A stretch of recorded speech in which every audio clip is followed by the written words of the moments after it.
చిప్పుగన సరిగ్గా ఉంటే ఇవన్నీ ఎవడైనా చేస్తాడా అని అడుగుతా ఉన్నా. చిప్పుగన సరిగ్గా ఉంటే ఎవడైనా ఇలాంటి చేయిస్తాడా అని అడుగుతా ఉన్నా.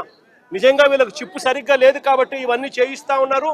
చిప్పు లేదు కాబట్టి సిబిఐ తమ రిపోర్ట్లో క్లీన్ చిట్ ఇస్తా ఉన్నా కూడా టీటీడీలో ప్రసాదంలో ఎటువంటి గొడ్డు మాంసము, ఎటువంటి జంతువుల కొవ్వు, ఎటువంటి పంది కొవ్వు లేదు అని చెప్పి ధృవీకరించినా కూడా, ఎన్డీడీబీ ల్యాబులు, ఎన్డీఆర్ఐ ల్యాబులు కూడా ఇవన్నీ కూడా ధృవీకరించి చెప్పినా కూడా చంద్రబాబు నాయుడు గారు ఇంకా రాజకీయ స్వలాభం కోసం కుక్కతోక వంకర అన్నట్టుగా చంద్రబాబు నాయుడు గారు, ఆయన కూటమిలో ఉన్న పవన్ కళ్యాణ్ గారు, ఆయన కూటమిలో ఉన్న చంద్రబాబు నాయుడు గారు కొడుకు లోకేష్ అదే పనిగా మళ్ళీ మళ్ళీ మళ్ళీ అదే అబద్ధాన్ని చెప్పి మళ్ళీ అదే నిజం చెయ్యాలి అని చెప్పి ప్రయత్నం చేస్తా ఉన్న తీరును ఇప్పటికైనా మానుకోవాలి అని చెప్పి వీళ్ళందరికీ కూడా గట్టిగా చెప్తా ఉన్నాను.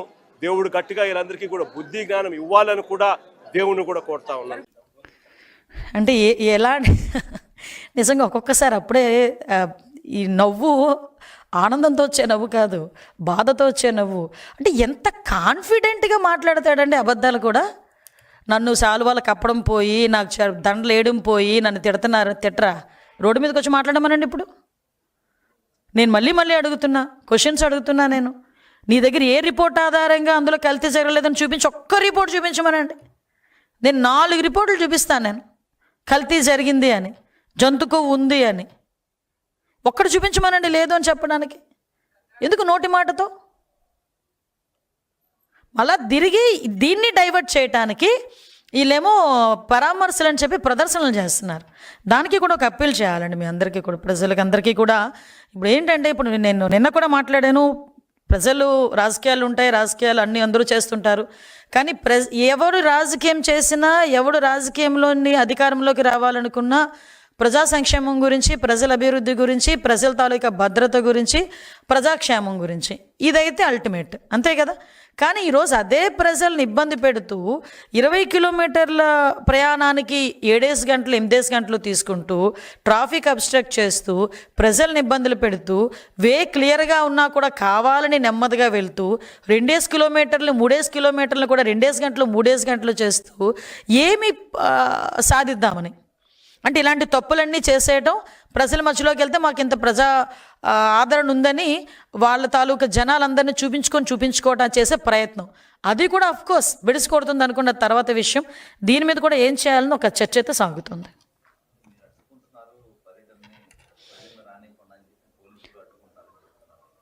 నిజంగానండి, 1.5 సంవత్సరాల కాలంలో ఎవరినైనా మేము హౌస్ అరెస్ట్ చేశామా?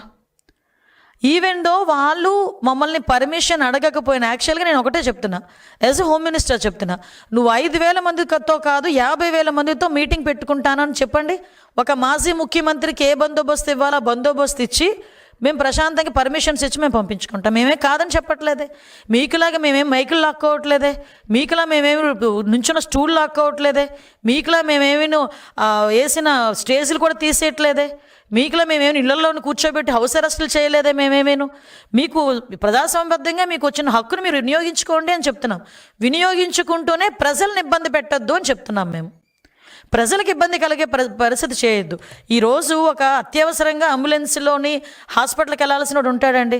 నువ్వు చేసే ఈ ప్రదర్శన బట్టి అతను చనిపోతే పరిస్థితి ఏంటి? ఎవరు సమాధానం చెప్తారు? ఈరోజు ఎవరో ఎక్కడికో ఇంటర్వ్యూకి వెళ్ళాల్సి వస్తుందండి, వాడు ఉద్యోగం పోతే ఎవరు సమాధానం చెప్తాడు? ఎవరో ఎక్కడికో ఏ ఫ్యాక్టరీకో పనికి వెళ్ళాల్సి వస్తుందండి, ఆ రోజు జీతం పోతే వాళ్ళ ఇంట్లో భోజనం ఎవడు పెడతాడు? కొంచెం కామన్ సెన్స్, సివిక్ సెన్స్ ఉండాలి కదా అని అడుగుతాను నేను. దాంట్లో భాగంగానే వీళ్ళు అదే చేశారు. చూసి ఈరోజు మాట్లాడి క్షమాపణ అడగకుండా తప్పు జరిగిపోయింది, మేము ఇందాక మా కేశవ్ గారు చెప్పినట్టుగా ఒక తెలియక చేస్తే పొరపాటు, తెలిసి చేస్తే తప్పు, కనీసం తప్పులు జరిగినాయి అది కూడా చెప్పకపోగా మమ్మల్ని క్షమించమని అడుగుతున్నారు. నేను ఒకటే చెప్తున్నాను, భగవంతుని మీద పగబట్టుకున్నవాడు సర్వనాశనం అయిపోతాడు తప్ప ఎవడు బతికిన దాఖలాలు లేవు, గుర్తుపెట్టుకున్నారు. ఎందుకంటే ఇది ఫెయిత్కి సంబంధించింది. చాలా స్పష్టంగా చాలా క్లియర్గా సిబిఐ దాంట్లో మీరు కల్తీల మీరు అసలు నెయ్యి లేని దాంతో మీరు లడ్డూలు చేసి దాంట్లో మీరు ఇందాక చెప్పిన గ్లిజరైడ్స్ ఇవన్నీ ఉన్నాయి కదండి. దానికి మీకు ఒక రికార్డ్ చెప్తాను.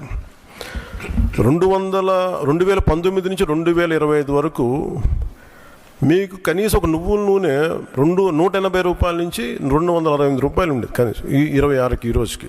సో వీళ్ళు సప్లై చేసే కాడికి మామూలు బజార్లో దొరికే ఒక నెయ్యి కనీసం 420 రూపాయలు కిలో. 2019 460 రూపాయలు, 2020 21కి 500 రూపాయలు. అలాంటి నెయ్యి వీళ్ళొక్కళ్ళకి మనకి 300 నకిలీ 319 రూపాయలు ఒకటి, 329 రూపాయలు ఒకటి, ఇవన్నీ కూర్చోబెట్టి ఈ నెయ్యిని సప్లై చేశారు. దీన్ని బట్టి మనకు అర్థమైంది. దీన్ని బట్టి బేసిక్ ఒక హౌస్ వైఫ్ చెప్పగలరు, ఒక గృహిణి చెప్పగలదు ఇది ఎంత కల్తీ జరిగిందనేది. ఇలాంటి నెయ్యిని కూర్చోబెట్టి ఇది భగవంతుడికి ఇచ్చి ఈరోజు బుకాయించి తప్పులు చేసి మళ్ళీ ఈరోజు ఏం లేదని మాట్లాడుతూ ఉన్నారు వీళ్ళు.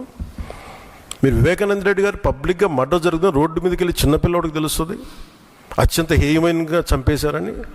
అది మర్డర్ కాదు, గుండెపోటు అని చెప్తారు. వెండి విగ్రహాలు పోతే, అమ్మవారి విగ్రహాలు పోతే పోయిందంటారు. విగ్రహం కాల్చి ఎవరన్నా అపవిత్రం జరిగితే ఎవడు పిచ్చోడు చేశాడు అంటారు. ఈరోజు కల్తీ జరిగింది మాట అసలు కల్తీ లేదు, ఇది పూర్తిగా క్లీన్ చిట్ ఇచ్చిందంటారు. దీన్ని బట్టి మనం అందరం అర్థం చేసుకోవాల్సింది ఇది వీళ్ళకి దీని మీద గౌరవం లేదు. వీళ్ళకి 7 కొండల వాడికి 2 కొండలు చాలు అన్న ఆలోచన విధానం నుంచి పుట్టిన వాళ్ళు ఈరోజు ఏ స్థాయికైనా దిగజారగలరో ఇది చాలా ప్రస్ఫుటంగా మనందరికీ తెలియజేస్తూ ఉంది.